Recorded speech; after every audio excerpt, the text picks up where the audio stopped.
ایک روز علی الصبح ایک نوجوان جس نے چادر اوڑھ رکھی تھی سکندریہ پولیس اسٹیشن میں داخل ہوا اور اونگتے ہوئے ایک کانسٹیبل کو ایک خط دیتے ہوئے بولا، یہ خط تھانے دار کو دے دینا۔ کانسٹیبل نے خط لے لیا اور کسی شرابی کی طرح جھومتا ہوا بولا، کس نے دیا ہے یہ خط؟ خط میں سب کچھ لکھا ہے، نوجوان نے جواب دیا۔ کانسٹیبل کو نوجوان کا لپو لہجہ کچھ عجیب سا لگا۔ اس نے پوچھا، تم کون ہو؟ نوجوان نے جواب دیا، یہ بھی خط میں لکھا ہے۔ پھر واپس مڑا اور تھانے سے باہر نکل گیا۔ اس کے جانے کے فوراً بعد سپاہی کو احساس ہوا کہ خط دینے والا لڑکا نہیں تھا۔ اس نے جلدی سے خط کھول کر اس پر نظر ڈالی اور اس کے ساتھ ہی اس کی ساری نیند ہوا ہو گئی۔ وہ بندر کی طرح اچھلا اور چھلانگیں لگاتا ہوا باہر کی طرف بھاگا، لیکن خط دینے والا یا والی دھوئے کی مانند غائب ہو گئے تھے۔ اس نے قرب و جوار کی ساری گلیاں چھان ماری اور کئی گھروں کے دروازے بھی کھٹکھٹائے مگر ناکام رہا۔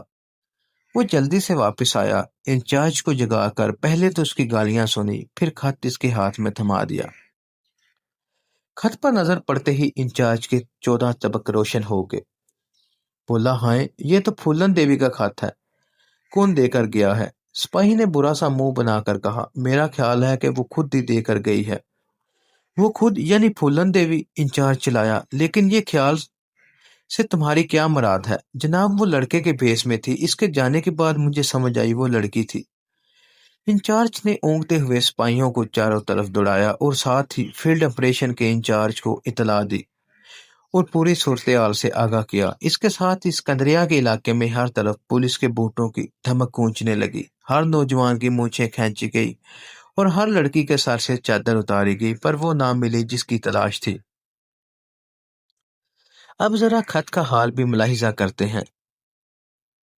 وہ ایک پرانا سا لیٹر پیڈ تھا اور پھولن دیوی کے نام کی ربڑ سٹامپ اس کے اوپر لگی ہوئی تھی، ڈاکوؤں کی ملکہ پھولن دیوی۔ نیچے لکھا تھا، سری رام اور لالا رام کو پناہ دینے سے باز آ جاؤ ورنہ ہم تمہاری زندگی عذاب بنا دیں گے، تمہارے علاقے میں ایسی دہشت پھلائیں گے جو پہلے کبھی نہ پھیلائی گئی ہو۔ یہ خط پولیس کے منہ پر تمانچہ ثابت ہوا۔ جس لڑکی کی تلاش میں 2500 مسلح نوجوان 24 گھنٹے جنگلوں کی خاک چھان رہے تھے، وہ انہی کی بستیوں کی گلیوں میں دندناتی پھر رہی تھی، اور نہ صرف پولیس کی ان کارروائیوں سے خوفزدہ تھی بلکہ انہیں ان کے گھر میں گھس کر دھمکیاں دے رہی تھی۔ پولیس افسروں کے چہروں پر پہلے ہی غصے سے سرخ ہو رہے تھے اور زیادہ سرخ ہو گئے، اور گھوم پھر کر اپنے متحدوں پر وہ غصہ نکالنے لگے۔ انسداد ڈکیتی کے انچارج خورشید احمد اور اس کے نائب فیلڈ آپریشن کے اوپر بھی اوپر سے ایک بار پھر دباؤ پڑنے لگا۔ شام کا وقت تھا اور سنگل اپنے خیمے میں لیٹا مچھروں کی اس چھرمٹ کو دیکھ رہا تھا جو اس کے سر کے اوپر بدقسمتی کا ساز بجا رہے تھے۔ اس نے 2-3 مرتبہ تالی بجانے کے انداز میں چند مچھروں کو ہلاک کیا، لیکن لمحوں کے اندر باہر سے مزید مچھر خیمے میں داخل ہوئے اور مرحوم مچھروں کی کمی پوری کرنے لگے۔ اس کی پولیس پارٹی گھاٹیوں کے اندر تھی اور وہاں سینکڑوں کیمپ لگے ہوئے تھے۔ دن کو گشت کرنے والی پارٹیاں واپس آنے کے بعد آرام کرتی اور اپنے زخم جو سارا دن کیل کانٹے ان کو جنگلوں میں لگتے تھے ان پہ مرہم لگاتی۔ سنگل نے حکومت سے جس ساز و سامان کا مطالبہ کیا تھا اس میں 6 موٹر بوٹ بھی شامل تھے۔ حالیہ دنوں میں انہیں دہلی سے آٹومیٹک رائفلوں کی ایک کھیپ موصول ہوئی تھی۔ یہ رائفلیں جوانوں میں تقسیم کر دی گئی تھی۔ پولیس کو جو اطلاع موصول ہوئی تھی اس کے مطابق پھولن دیوی کے گروہ کے پاس آٹومیٹک رائفلیں اور سٹین گنیں تھیں۔ سنگل میز پر پڑا ہوا اسٹیٹس مین اخبار اٹھایا اور اسے پڑھنے لگا۔ اخبار نے اپنے ادارے میں شائع ہونے والی اخبار میں سب سے اوپر پھولن دیوی کا ذکر کیا تھا اور لکھا تھا، پھولن دیوی کو ہلاک کر دیا گیا تو یہ پولیس کی ٹوپی میں ایک شاندار تمغہ ہوگا۔ تھوڑی دیر بعد ایک گروپ لیڈر خیمے میں داخل ہوا اور بولا، میں نے ایک خبر سنی ہے۔ سنگل نے مچھروں کے اوپر ایک تالی بجائی اور اٹھ کر بیٹھ گیا۔ کیا پھولن دیوی نے ہتھیار ڈال دیا ہے؟ نہیں، گروپ لیڈر نے نفی میں سر ہلایا، ہم اتنے خوش قسمت نہیں ہیں۔ میں نے نئے ایس پی صاحب سے ایک خبر سنی ہے۔ اس کا اشارہ چلاؤ ڈسٹرکٹ کے نئے ایس پی مسٹر اما شنکر کی طرف تھا۔ چند روز پہلے ایس پی صاحب ایک گاؤں کے دورے پر گئے تھے۔ वहां गांव के लोगों ने जब दूर से इन्हें देखा तो दौड़कर इनकी तरफ आगे बढ़े, लेकिन जब जरा करीब पहुंचे तो इनके चेहरे बुझ गए और वो इधर उधर हो गए।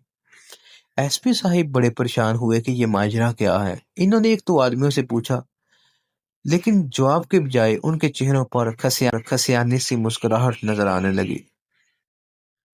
इतनी बात बताने के बाद ग्रुप लीडर चुप हो गया। वो इन लोगों में से था जो तजस्सुस पैदा करते हैं, दूसरों की बेचैनी से लुत्फानंदोज होने की आती है। आगे बको, शंकर सिंह ने गुस्से से कहा। ग्रुप लीडर ने जवाब दिया, दरअसल एसपी साहब की शक्ल एक मशहूर डाकू मुस्तकीम से मिलती जुलती है। गांव के लोग इन्हें मुस्तकीम समझकर इनकी तरफ दौड़े थे। संगल ने अफसरदगी से सारा लाया, जहां अवाम का ये हाल हो वहां पुलिस क्या कर सकती है। सब बकवास है। हम कितने दिनों से यहाँ जंगल में पड़े ख्वार हो रहे हैं और बीवी बच्चों से दूर हैं, ना घर की रोटी और ना घर का आराम, लेकिन गांव वालों को फिर भी डाकू हमसे अजीज है। ग्रुप का लीडर सर खिंचाता हुआ बोला, मेरी समझ में तो ये नहीं आता कि ये फूलन देवी चीज क्या है। इसने पूरे मुल्क में तहलका मचा रखा है। संगल ने कहा, पूरे मुल्क में नहीं, पूरी दुनिया में कहो। यूरोप और अमेरिका के अखबारी नुमाइंदे बही माई और ग्राहपुरु की यात्रा करने चले आ रहे हैं। हर शख्स हुकूमत की नाअहली का जिक्र करता है और हुकूमत ने अपनी तोकुपों का रुख हमारी तरफ कर रखा है। हमारी कारगुजारी कोई नहीं सुनता। हर शख्स यही कहता है कि रिपोर्टें नहीं चाहिए, फूलन देवी चाहिए। तुम ही बताओ कि हम कहाँ से पैदा करें फूलन देवी। ग्रुप लीडर ने पुरख्याल अंदाज में कहा, अभी ऐसा कोई फार्मूला इजाद नहीं हुआ। संगल इसकी बात में छुपे हुए नुक्ते को नहीं समझा। अपनी रवानी में बोला, अखबारी नुमाइंदे हम पर तनकीद करते हैं, सियासतदान हमें लान तान करते हैं और हुकूमत का जूता हमारे सर पर पड़ता है, लेकिन ये लोग रात को कम अज कम अपने घर तो चले जाते हैं, अपनी छत के नीचे तो सोते हैं। हम मैं के सारी रात मच्छरों से जंग करते रहते हैं। इसी असना में एक एएसआई भी खेमे में आकर बैठ गया। इसने कहा, मेरे ज़हन में एक तजवीज़ है सरकार। हुकूमत ने फूलन देवी की गिरफ्तारी पर जो अनाम रखा है वो बहुत थोड़ा है। अनाम की रकम बढ़ा देनी चाहिए। संगल ने अफसरदगी से सार हिलाया। अनाम की रकम बढ़ाने से डाकुओं की हौसला अफजाई होती है। जिसके सर की जितनी ज्यादा कीमत होती है वो इतना ही सर ऊंचा करके चलता है और फख्र से अपने साथियों को बताता है। इसकी गिरफ्तारी के लिए सरकार ने इतना बड़ा इनाम मुकर्रर किया है। इससे छोटे डाकुओं के दिल में भी ये ख्वाहिश पैदा होती है कि इनके सर की भी बहुत बड़ी कीमत मुकर्रर की जाए। इस बात से इनकी अना को तस्कीन मिलती है। अगर हुकूमत हर डाकू के सर की कीमत 500 रुपए मुकर्रर करे तो आधे से ज्यादा डाकू शर्म के मारे डूब मरे। ग्रुप लीडर होले से बोला, आपकी खुशफहमी है, डाकुओं में शर्म होती तो वो डाकू बनते ही क्यों। एएसआई ने कहा, जितने इख्तियार डाकुओं के पास हैं इतने हमें मिल जाएं तो एक महीने के अंदर चंबल की वादी के अंदर पुलिस के सिपाही और डाकू एक खाट पर पानी पीने लगे। हमें खुलकर काम करने की इजाजत नहीं, खुले दिल से गोलियां चलाने की इजाजत नहीं, डाकुओं के रिश्तेदारों पर हाथ उठाने की इजाजत नहीं। हम 4 गोलियां चलाते हैं तो 8-8 रिपोर्टें लिखना पड़ती हैं, फिर भी लोग कहते हैं कि हम गोलियां बेचते हैं। सरकार को चाहिए कि कम से कम डाकुओं के रिश्तेदारों को पकड़ने की इजाजत दे दे, फिर देखिए होता क्या है। एक बात तो हम भूल ही गए, ग्रुप लीडर ने कहा। कौन सी बात। ग्रुप लीडर ने दबे लफ्जों में कहा, इस जंगल में रहने की वजह से सिर्फ तनख्वाहों पर गुजारा नहीं होता। एएसआई आंख दबाता हुआ बोला, जभी तो कह रहा हूं कि हमें डाकुओं के रिश्तेदारों को गिरफ्तार करने की इजाजत होनी चाहिए। जो डाकू जो कुछ लूटता है इसका आधा हिस्सा इनके रिश्तेदारों के पास पहुंच जाता है। यहाँ ये बता देना मुनासिब होगा कि फूलन देवी के खानदान को पुलिस ने बहुत परेशान किया था। इनसे कई घंटे तक पूछताछ की गई थी। ताहम फूलन जानती थी कि अगर इसने अपने खानदान को बचाने की खातिर खुद पुलिस को अपने हवाले कर दिया तो कुछ फायदा नहीं होगा। पुलिस उसके खानदान के साथ फिर भी कोई नरमी नहीं करेगी। पुलिस से दूर रहकर वो अपने खानदान की ज्यादा मदद कर सकती थी। फूलन देवी की बहन रामकली से जब एक पुलिस अफसर ने ये पूछा कि फूलन देवी डाकू क्यों बनी, तो उसने गुस्से से जवाब दिया, भगवान ने मेरी बहन को मासूम पैदा किया था, पर तेरे जैसे मर्दों ने इसे डाकू बनने पर मजबूर कर दिया था। सानिया बही माई के बाद जब फूलन देवी पहली बार मुस्तकीम से मिली تو इससे सख्त परेशान पाया। वो पागलों की तरह एक एक सरदार को घूरने लगा। मान सिंह, बलवान सिंह और राम उतार, ये तुमने क्या गजब कर दिया। पुलिस के आदमी चूहों और मेंढकों की तरह घाटियों में सरसराते फिर रहे हैं। तुम्हें नहीं पता, पत्ता भी हिलता दिखाई देता है तो वो फाइल खोल देते हैं। चंद दिनों के अंदर इन्होंने कई डाकुओं का किला कमा कर दिया है। फूलन मुस्तकीम को घूरती हुई बोली, इस कार्रवाई की जिम्मेदार मैं हूं। वो लोग इस सलूक के मुस्तहक नहीं है जिनसे तुम बात कर रहे हो, और हाँ, पुलिस वाले और ये गांव वाले इसी लायक थे, लेकिन मैं इस लायक नहीं हूँ। मुस्तकीम ने कहा, तुम्हें पता है पुलिस घाटियों पर कैंप लगा लिया है। अब जब तक पुलिस नहीं जाती हम कोई वारदात नहीं कर सकते। और एक बात अच्छी तरह सुन लो, अब मुस्तकीम और फूलन देवी एक साथ काम नहीं कर सकते। फूलन ने हैरानी से कहा, मुस्तकीम तू एक डरपोक आदमी की तरह बातें कर रहा है।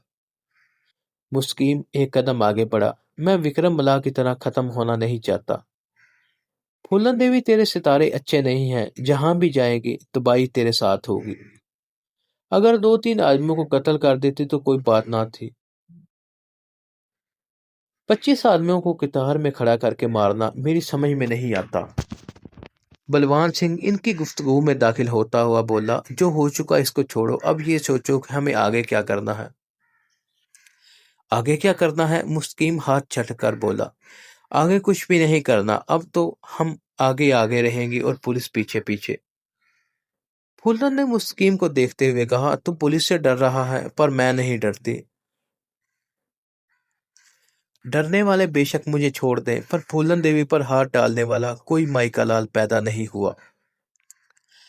ये डर की बात नहीं है फूलन देवी, मुस्तकीम ने कहा, अकल की बात है। शेर के मुंह में हाथ डालना समझदारी नहीं है। बलवान सिंह दोबारा इन्हें टोकता हुआ बोला, ये जगह खतरनाक है, पुलिस किसी भी वक्त यहाँ पहुंच सकती है। झगड़े का वक्त नहीं है, इस वक्त हमें अपने बचाव की तदबीर सोचनी चाहिए।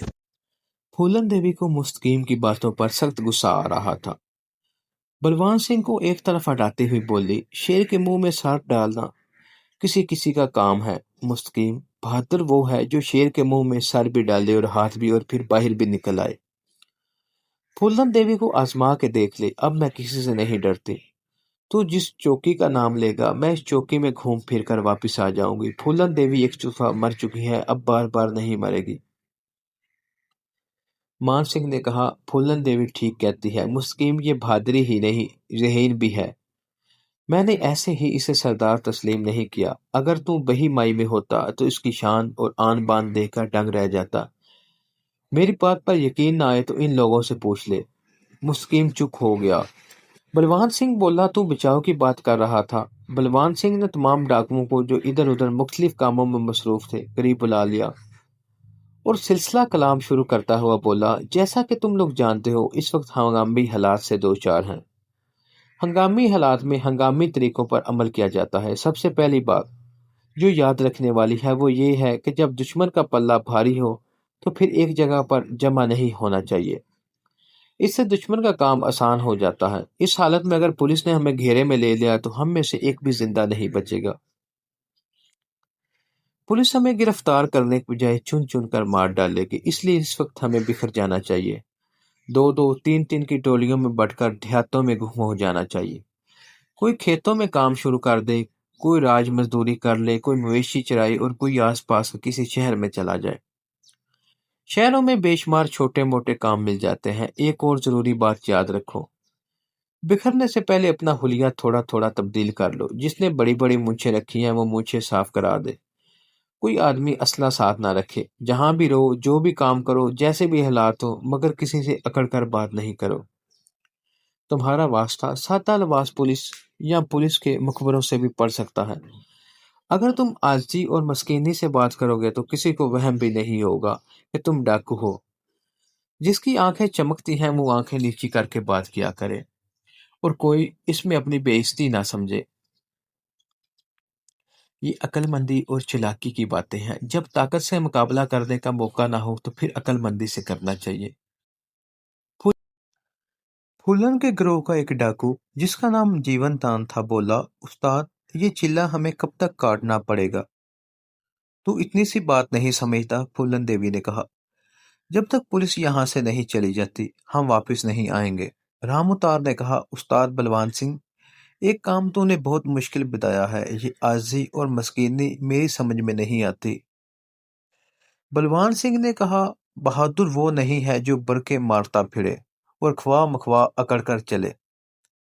फूलन देवी एक तरफ बैठकर छालियां चुबाने लगी। इसके चेहरे पर लातलकी और बेखौफी पाई जाती थी। इसके करीब ही बलवान सिंह के साथी मीरा ठाकुर बैठी हुई थी और खासी परेशान दिखाई दे रही थी। बलवान सिंह ने फूलन को एक तस्वीर दिखाई। ये अपनी तस्वीर देखी है तूने? फूलन ने तस्वीर की तरफ देखकर बुरा सा मुंह बनाया। ये मेरी तस्वीर नहीं है। अरे, ये तुझे मेरी शक्ल जैसी लगती है। ये एक आर्टिस्ट की बनाई हुई तस्वीर है, बलवान सिंह ने कहा। इसने लोगों से तेरा हुलिया पूछा और उसके मुताबिक तस्वीर बना दी और अब ये तस्वीर तमाम थानों में तकसीम कर दी गई है। पुलिस का हर अफसर और हर सिपाही ये तस्वीर जेब में डाले फिर रहा है। लेकिन चौंका, ये तस्वीर तुझसे बहुत मुख्तलिफ है, इसलिए तुझे कोई खतरा नहीं है। अगर तू इनके सामने से भी गुजर जाएगी तो वो फिर भी तुझे पहचान नहीं पाएंगे। मीरा ठाकुर अपने बालों का जोड़ा बनाती हुई बोली, मैं कहाँ रहूंगी? तू फूलन देवी के साथ रहेगी, बलवान सिंह ने कहा। तुम दोनों ऐसा करो कि गरीब औरतों जैसा लिबास पहन लो और किसी गांव में जाकर मजदूरी शुरू कर दो। मजदूरी? फूलन ने कहा, कैसी मजदूरी? मैं तुम दोनों को ईंटों के एक भट्टे पर मुलाजिम रखवा देता हूँ। वहां तुम्हें रहने की जगह मिल जाएगी और कोई खतरा भी नहीं होगा। अगर किसी ने नाम पूछ लिया तो हम क्या जवाब देंगी? असली नाम नहीं बताना, कोई फर्जी नाम सोच लो। आपस में कोई रिश्ता भी तय कर लो, मसलन तुम दोनों भाभियां हो। फूलन ननद है और तुम भाभी। कोई पूछे तो कहना आदमी निकम्मा है, दारू पीता है, मारता पीटता है और काम काज कुछ नहीं करता। कुछ देर बाद तमाम डाकुओं ने वहां से कूच करने की तैयारियां शुरू कर दी। कुछ डाकू फालतू सामान को समेटने का बंदोबस्त करने लगे। मुस्तकीम ने मान सिंह को एक तरफ ले जाकर कहा, मान सिंह, तूने फूलन को सरदारी देकर अच्छा नहीं किया। मैं देख रहा हूं कि तेरी बात अब कोई नहीं सुनता, सब फूलन की तरफ देखते हैं। मान सिंह ने अपने लंबे बालों में उंगलियां फेरी। सब क्या, मैं खुद भी फूलन की तरफ देखता हूँ, वो मुझसे अच्छी सरदारी कर सकती है। औरत मनहूस होती है, मान सिंह ने कहा। यह बात फूलन से पूछ लेते हैं। औरत की नहूसत को औरत ही समझ सकती है। फिर खबर इसके कि मुस्तकीम इसे रोकता। इसने फूलन को आवाज देकर बुला लिया और कहा, फूलन देवी, उलझन की सुलझन तो बताना। कुछ लोग कहते हैं कि औरत मनहूस होती है। फूलन ने तेज नजरों से मुस्तकीम की तरफ देखा, फिर गुस्से से बोली, मैं तो ये जानती हूँ कि औरत के पेट से पैदा होने वाला ये बात कभी नहीं कर सकता। अगर औरत मनहूस होती है फिर मर्द मनहूसों की औलादें हैं। मान सिंह ने मुस्तकीम की तरफ देखकर कहका लगाया, वाह रे फूलन देवी, तूने तो फैसला ही कर दिया है। क्या कहते हो मुस्तकीम? मुस्तकीम सियाना सा हो गया, बोला, मैं अपनी समझ की बात है। अपनी अपनी समझ की बात है। मान सिंह मौजू बदलता हुआ बोला, मुस्तकीम को तुम कहाँ जाओगे? मैं बहुत दूर जाऊंगा, मुस्तकीम ने जवाब दिया। पहले तो मैं अपने एक कजन अमामुद्दीन से मिलने जाऊंगा। वो यहाँ से काफी दूर रहता है। चंद रोज इसके पास गुजारने के बाद मैं बम्बई चला जाऊंगा और हजूम में गुम हो जाऊंगा। बम्बई? क्या इतना लंबा सफर करना खतरनाक ना होगा? इस वादी से ज्यादा खतरनाक कुछ भी नहीं। शाम तक तमाम डाकू छोटी छोटी टोलियों में तकसीम होकर रुखसत हो गए। बलवान सिंह चंद रोज तक फूलन देवी और मान सिंह के साथ रहा। वो रोजाना 10-12 मील पैदल सफर करता और अभी तक इनका किसी पुलिस पार्टी से सामना नहीं हुआ था। बलवान सिंह ने अपने वादे के मुताबिक फूलन देवी और मीरा ठाकुर को ईंटों के भट्टे पर काम दिला दिया। भट्टे का मालिक जो हरिजन था, बलवान सिंह का पुराना दोस्त था। बलवान सिंह ने इसे फूलन और मीरा ठाकुर के बारे में सब कुछ बता दिया और कहा कि वो इनका अच्छी तरह ख्याल रखे। फूलन को यह बात पसंद नहीं आई। इसने बलवान सिंह से कहा, इसे इनकी असलियत नहीं बतानी चाहिए थी। ये आदमी तुझे कभी धोखा नहीं देगा, बलवान सिंह ने इसे तसल्ली दी। मैं इसकी खातर मदारत करता रहता हूँ। वैसे भी ये मेरी तेरी जात बर्दारी का आदमी है, फिक्र करने की जरूरत नहीं। भट्टे के मालिक ने फूलन और मीरा ठाकुर को इंटेंट होने का काम दे दिया और गांव में इनकी रिहाइश का इंतजाम भी कर दिया। मान सिंह ने इसी गांव से कुछ दूर खाटियों में रिहाइश इख्तियार कर ली। वो फूलन से करीब रहना चाहता था।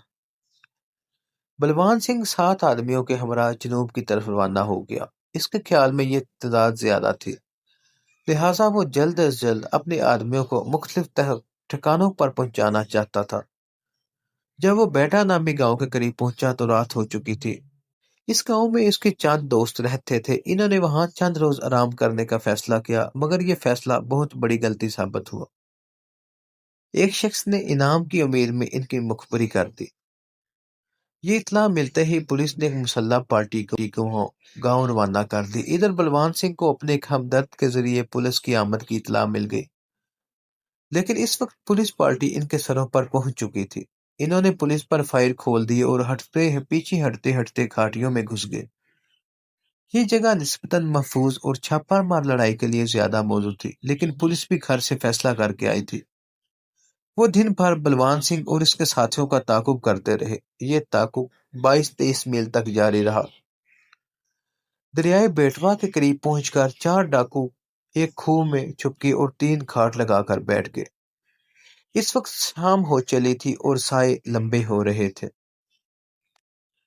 ताबूब करने वाली पुलिस पार्टी भी खासी थक चुकी थी और बेहतियाती से आगे बढ़ रही थी। इंस्पेक्टर मूलचंद नामी सबसे आगे था।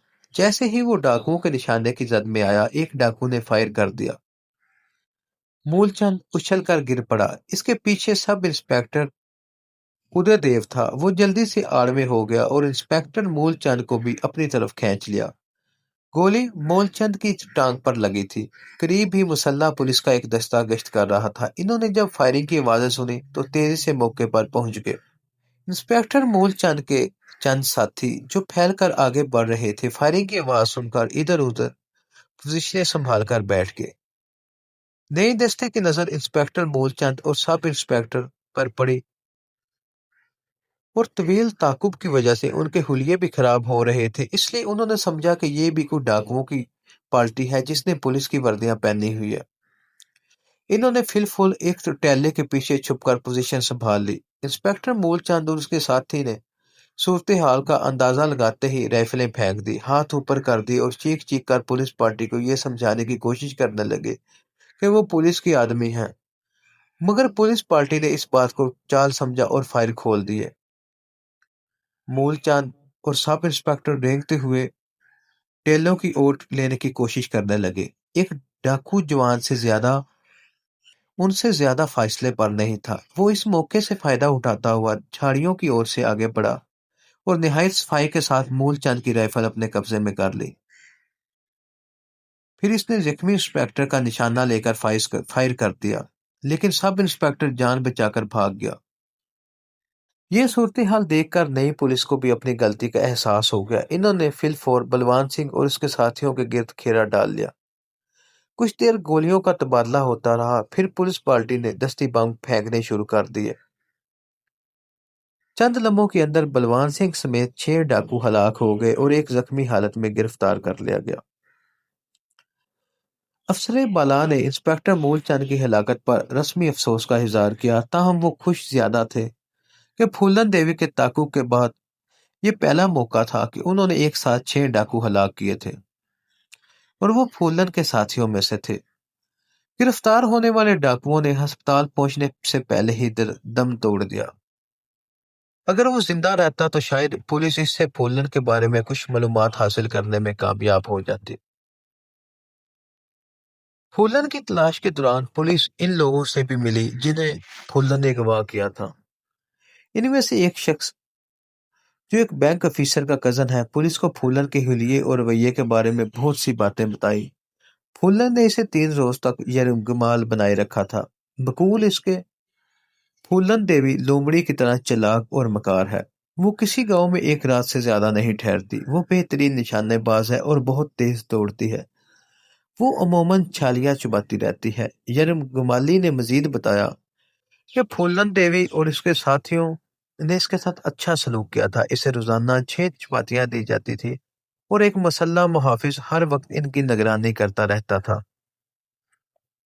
یرغمالی کے مطابق پھولن دیوی مان سنگھ پر بھی حکم چلاتی تھی۔ اس کا رنگ گندمی اور قد چھوٹا تھا، اس کے بال مردوں کی طرح کٹے ہوئے اور وہ سرخ ربن باندھتی تھی، کپڑے عموماً سیاہ رنگ کے پہنتی تھی۔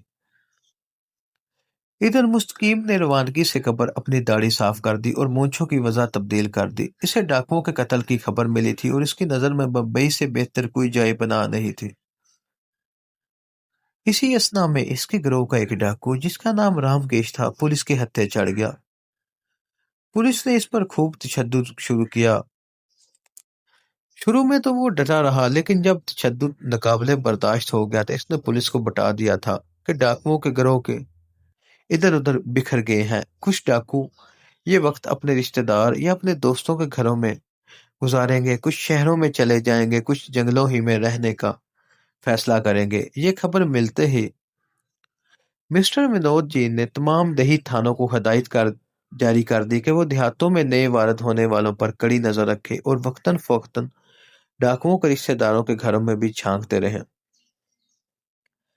4 مارچ کی صبح ضلع کانپور کے ایک گاؤں گالو پور کے بس سٹاپ پر ایک بس رکی اور چند کسان مرد اور عورتیں بس سے اترے۔ ان میں 2 آدمی ایسے تھے جنہوں نے ڈھیلے ڈھالے سفید کپڑے پہن رکھے تھے اور کسانوں سے کچھ زیادہ مختلف نہیں تھے۔ کسی نے ان پر دوسری نظر نہیں ڈالی۔ وہ بس سے اتر کر ایک قریبی دکان پر گئے اور چند چھوٹی موٹی چیزیں خریدی۔ ان میں چھالیا بھی شامل تھا۔ پھر وہ تقریباً 15 منٹ تک دکان کے سامنے پڑے ہوئے بینچ پر بیٹھے باتیں کرتے رہے۔ دونوں میں جو چھوٹا تھا اس نے ایک بیگ اٹھا رکھا تھا۔ 15 منٹ کے بعد وہ اٹھے اور دستام پور جانے والے کچے راستے پر ہو لیے۔ ابھی وہ تھوڑی دور ہی گئے تھے کہ 2 پولیس والے سائیکلوں پر ان کی طرف بڑھے۔ ان میں سے ایک سب انسپیکٹر ہری رام پال تھا اور دوسرا کانسٹیبل ہری سنگھ تھا۔ انہیں اسی صبح ڈی آئی جی کا یہ حکم موصول ہوا تھا کہ وہ دیہاتوں میں وارد ہونے والے نئے لوگوں پر نظر رکھے۔ سب انسپیکٹر ہری رام نے محسوس کیا کہ جس شخص نے بیگ اٹھایا ہوا تھا وہ انہیں دیکھ کر کچھ پریشان سا ہو گیا تھا اور اس نے اپنا راستہ بھی تبدیل کر لیا تھا۔ سب انسپیکٹر نے اسے آواز دے کر روکا اور بیگ کھولنے کے لیے کہا، کیا بات ہے بھائی؟ بیگ والے کے ساتھی نے کہا، مسافروں کو کیوں پریشان کرتے ہو؟ بولنے والا مستقیم تھا اور جس نے بیگ اٹھا رکھا تھا وہ اس کا کزن امام الدین تھا۔ کانسٹیبل حکمانہ لہجے میں بولا، ہمارا کام ہی مسافروں کو تنگ کرنا ہے، بیگ کھولتے ہو یا نہیں؟ مستقیم کو بلوان سنگھ کی کہی ہوئی بات یاد آ گئی۔ اس نے آجزانہ لہجے میں کہا، جانے دو استاد، بیگ میں صرف میلے کپڑے ہیں، خواہ مخواہ اپنا وقت ضائع نہ کرو، بیگ کھولو۔ سب انسپیکٹر نے سخت لہجے میں کہا، نہیں تو چلو ہمارے ساتھ تھانے۔ مستقیم کو غصہ آ گیا۔ وہ امام الدین کے ساتھ لگ کر کھڑا ہو گیا اور اسے کوہنی مار کر بولا، چلو کھول دو بیگ، انہیں خوش ہو لینے دو۔ دراصل بیگ کے اندر ایک بھرا ہوا ریوالور اور بھاری تعداد میں کرنسی نوٹ تھے۔ امام الدین مستقیم کا اشارہ سمجھ گیا۔ اس نے مستقیم کے قریب بیگ کر کے زپ کھول دی۔ مستقیم نے جلدی سے بیگ میں ہاتھ ڈالا اور ریوالور نکالنے کی کوشش کی، لیکن سب انسپیکٹر ہری رام بے خبر نہیں تھا۔ اس نے تیزی سے مستقیم کی کلائی پکڑی اور ریوالور چھیننے کی کوشش کرنے لگا۔ امام الدین نے بیگ چھوڑ دیا اور سب انسپیکٹر پر چڑھ دوڑا۔ یہ دیکھ کر کانسٹیبل ہری سنگھ نے سائیکل ایک طرف پھینکی اور امام الدین کی کمر میں ہاتھ ڈال کر اسے جھٹکا دے کر زمین پر گرانے کی کوشش کی۔ ہنگامہ دیکھ کر بہت سے لوگ موقع پر جمع ہو گئے۔ سب انسپیکٹر اور مستقیم لڑتے ہوئے زمین پر گر پڑے۔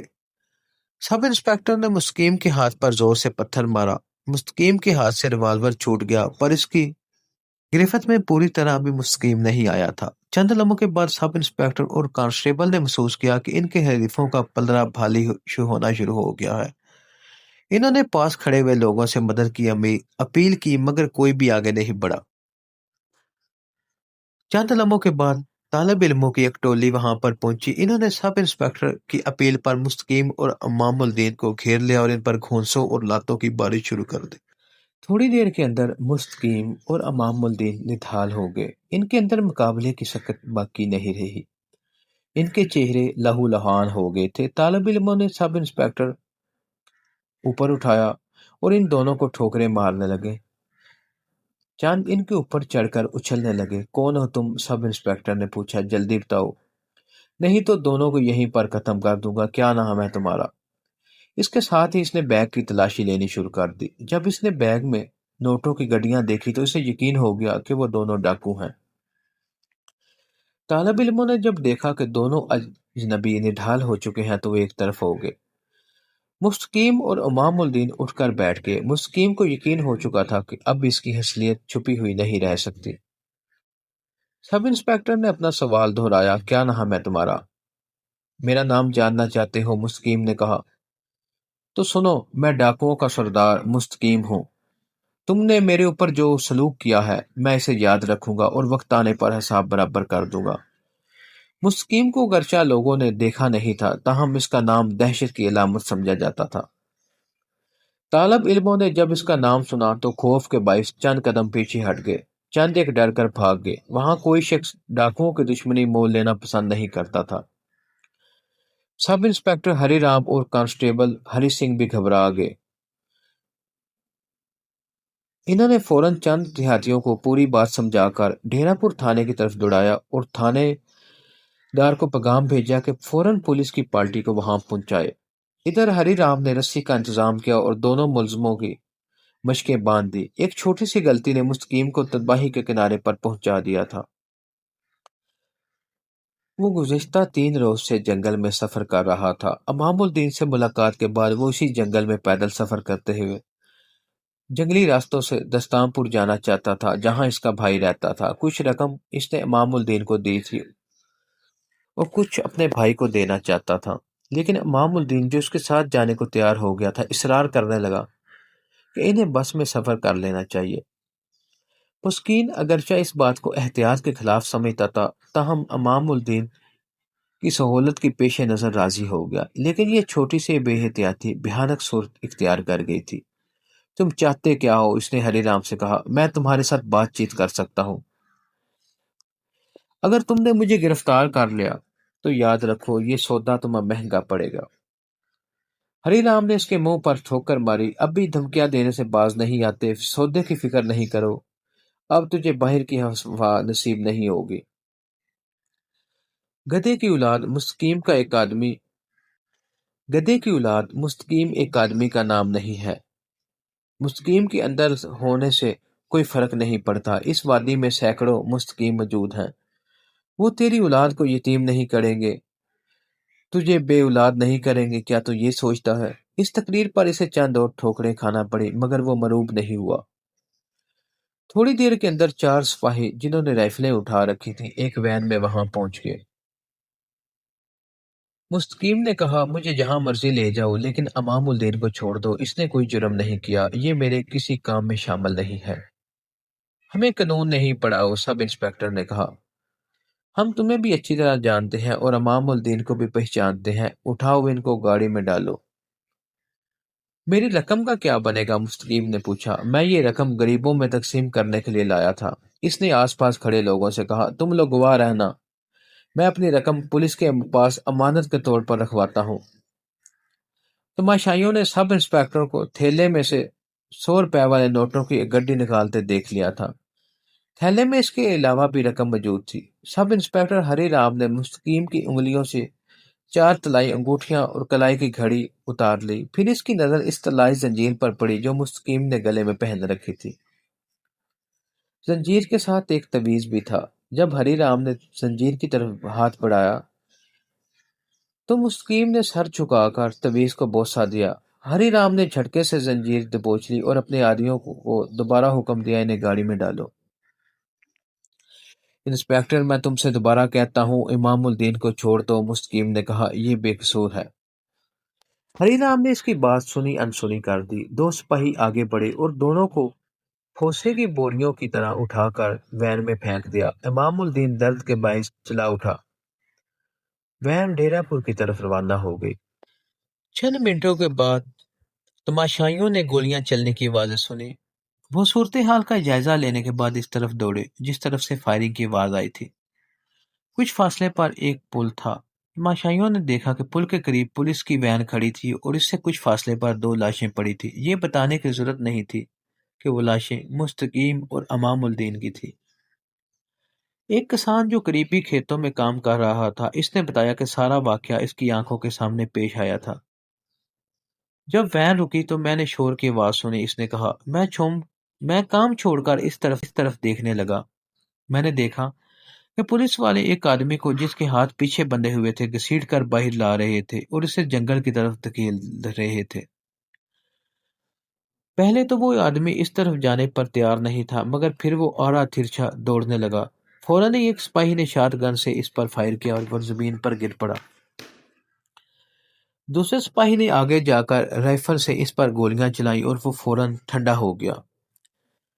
پھر انہوں نے ایک دوسرے آدمی کو وین سے نکالا اور اس کے ساتھ بھی یہی سلوک کیا۔ میں یہ ظلم دیکھ کر تھر تھر کانپنے لگا۔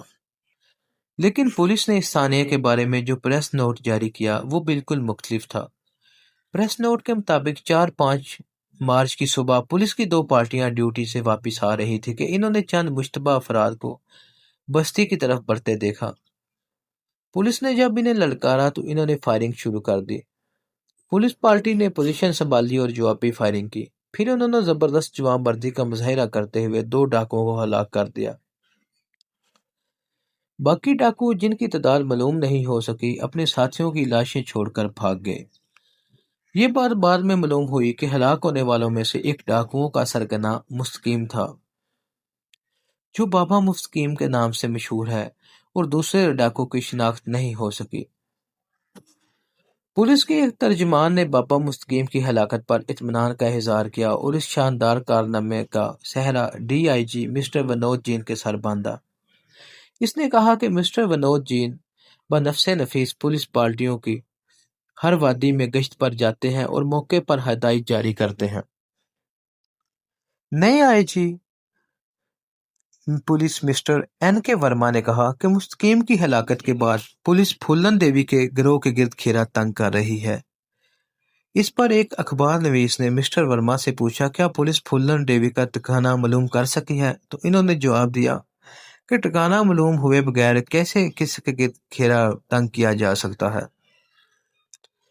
آئی جی پولیس نے یہ بیان در حقیقت ایک قیاس کی بنیاد پر دیا تھا۔ انہیں یہ یقین تھا کہ پھولن دیوی اور دیگر ڈاکو مستقیم کے گھر تعزیت پر ضرور آئیں گے۔ ڈاکوؤں کی یہ پرانی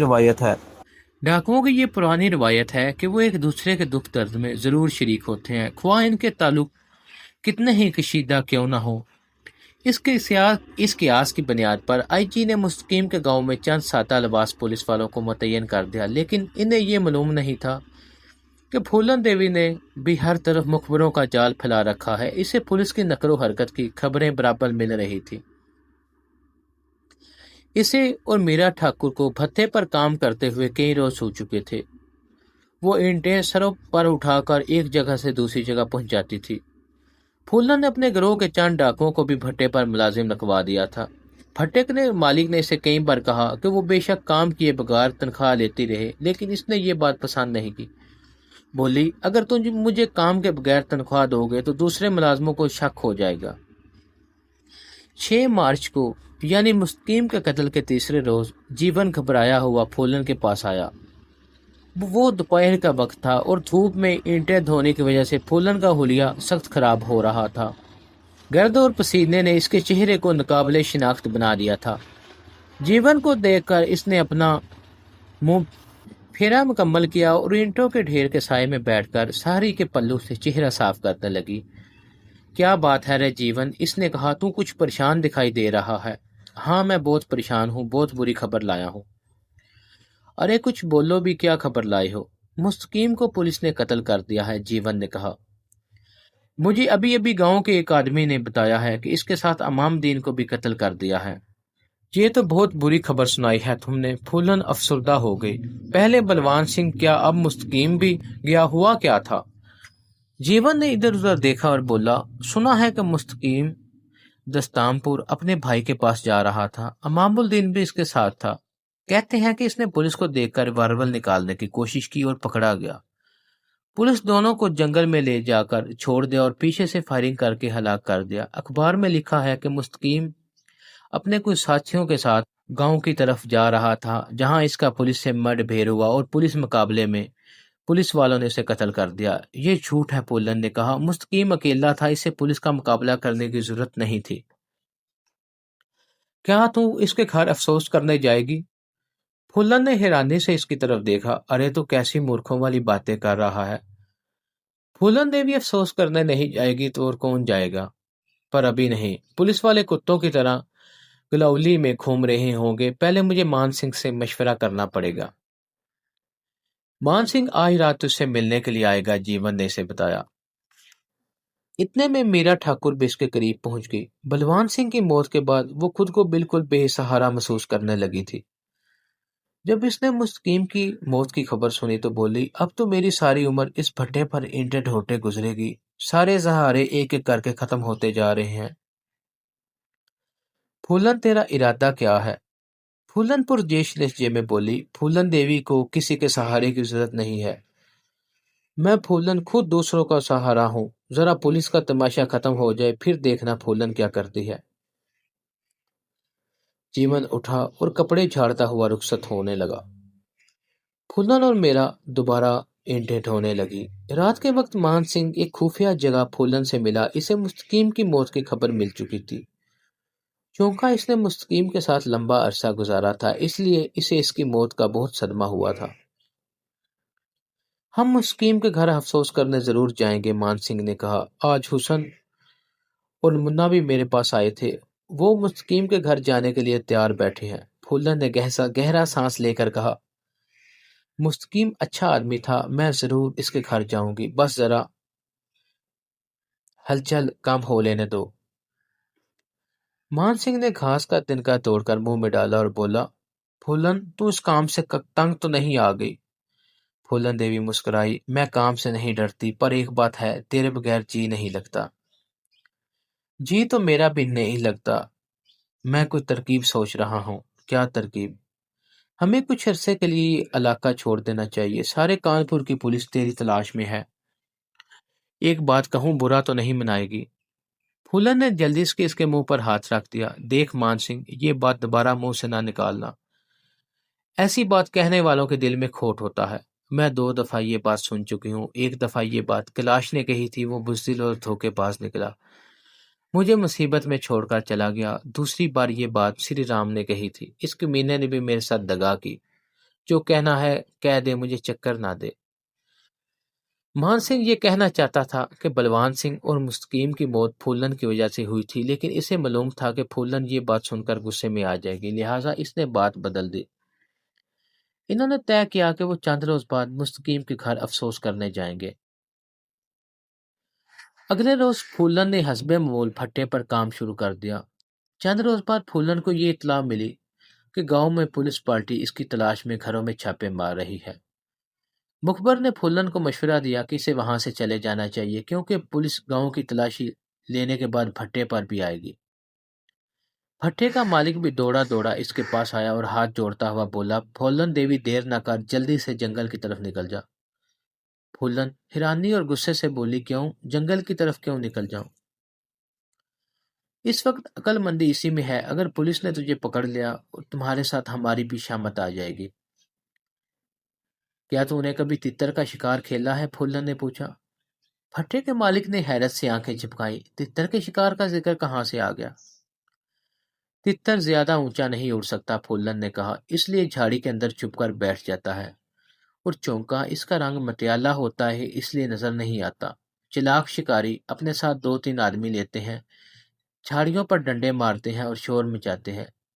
तीतर घबरा कर बाहर निकलता है और फौरन ही बंदूक का शिकार हो जाता है। अगर मैं यहाँ से निकली तो तितर की तरह दूर ही से नजर आ जाऊंगी। फट्टे वाला फूलन की जहानत का कायल हो गया, पर मुतमिन नहीं हुआ। तू ऐसा कर, इधर कोठरी में जाके लेट जा और चादर ओढ़ ले।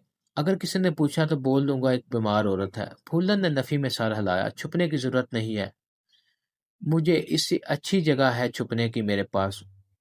पर मैं समझती हूँ कि सबसे अच्छी जगह ये है जहां मैं अभी भट्टे पे काम कर रही हूँ। भट्टे का मालिक मायूस होकर अपने काम में लग गया। फूलन मामूल के मुताबिक ईंटें धोने लगी और कुछ देर बाद इसने 2 ईंटें ली और इन्हें आपस में रगड़ने लगी। थोड़ी देर के अंदर इसकी झोली में ईंटों का पाउडर जमा हो गया था। इसने वो पाउडर अपने मुंह पर मिल लिया और दोबारा काम में मसरूफ हो गई। तकरीबन 1 घंटे के बाद पुलिस की एक जीप भट्टे के करीब आकर रुकी। जीप में 4 मुसल्ला कांस्टेबल और एक सब इंस्पेक्टर था। सब इंस्पेक्टर ने भट्टे पर काम करने वाले चंद दीगर कारीगरों से बात की। फिर सिपाहियों ने इर्द गिर्द का जायजा लिया। फिर उन्होंने नीम पुख्ता कोठड़ियों के अंदर देखना शुरू किया जो कारीगरों के लिए बनी हुई थी। 2 सिपाही ईंटों की ढेरियों के गिर्द चक्कर लगाने लगे। फूलन देवी और मीरा ठाकुर के अलावा भट्टे पर और भी चंद औरतें काम करती थी। सब इंस्पेक्टर को कोठरियों का मायना करने के बाद इस तरफ पहुंच गया जहां फूलन और दीगर औरतें काम कर रही थीं। इसने 2-3 मजदूर औरतों की तरफ देखा। एक दफा फूलन को यूं लगा जैसे वो इसे पहचानने की कोशिश कर रहा है। फूलन ने सोच लिया था कि अगर इंस्पेक्टर ने इसे पहचान लिया तो वो गिरफ्तार होने के बजाय मौत को तरजीह देगी। इसने फैसला कर लिया वो इंस्पेक्टर के सर पर ईंट मारकर इसका रिवाल्वर निकाल लेगी और सिपाहियों के मुकाबले पर डट जाएगी।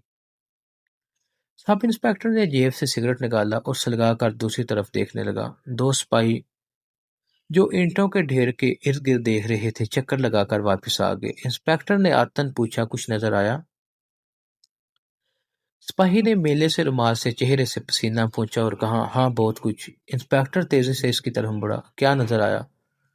सिपाही ने बुरा सा मुंह बनाकर कहा, तो 2 कुत्ते और 3 गिरगिट।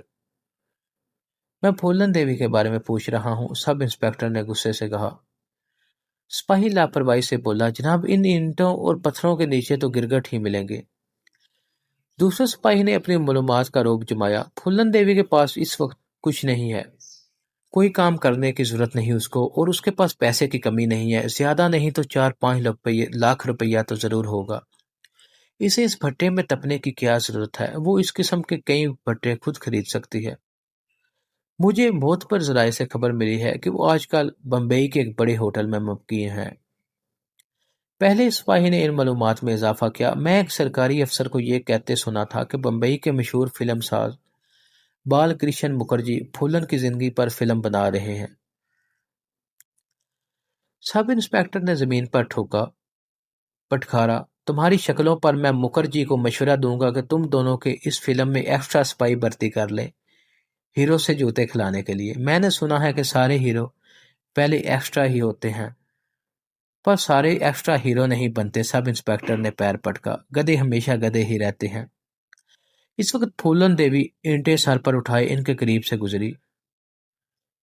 सब इंस्पेक्टर ने इसे आवाज देकर करीब बुलाया और कहा, यहाँ पीने का पानी मिल जाएगा।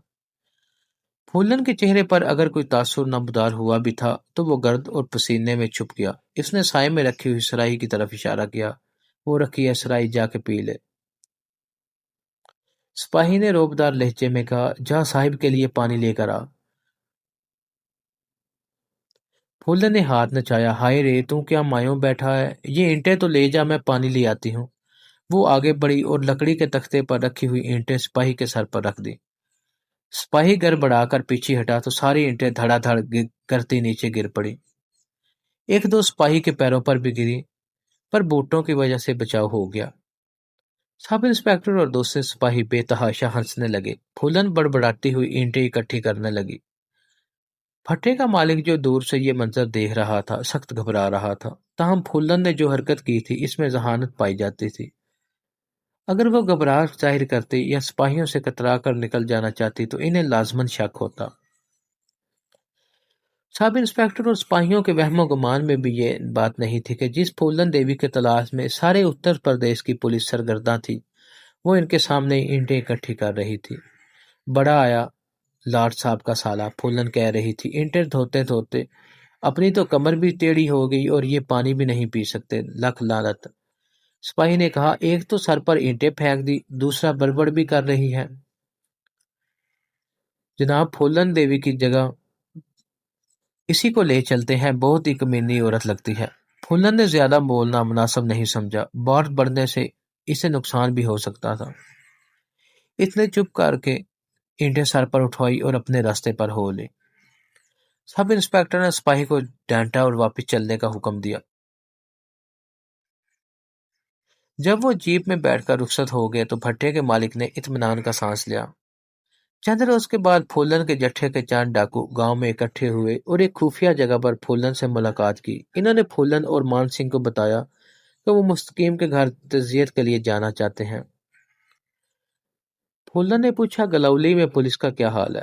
رشید حسن نے جواب دیا فی الحال چند سادہ لباس پولیس والے گاؤں میں موجود ہیں، لیکن ہمارے مخبروں نے بتایا ہے کہ وہ 10-15 روز انتظار کرنے کے بعد واپس چلے جائیں گے۔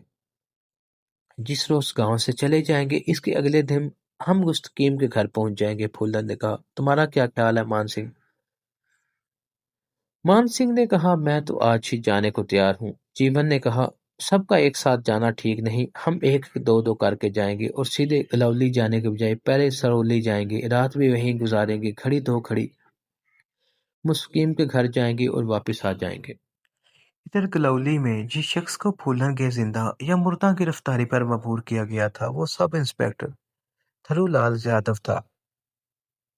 سننے والوں کو یاد ہوگا کہ تھرو لال ایک بار پھولن سے ٹکرا چکا تھا۔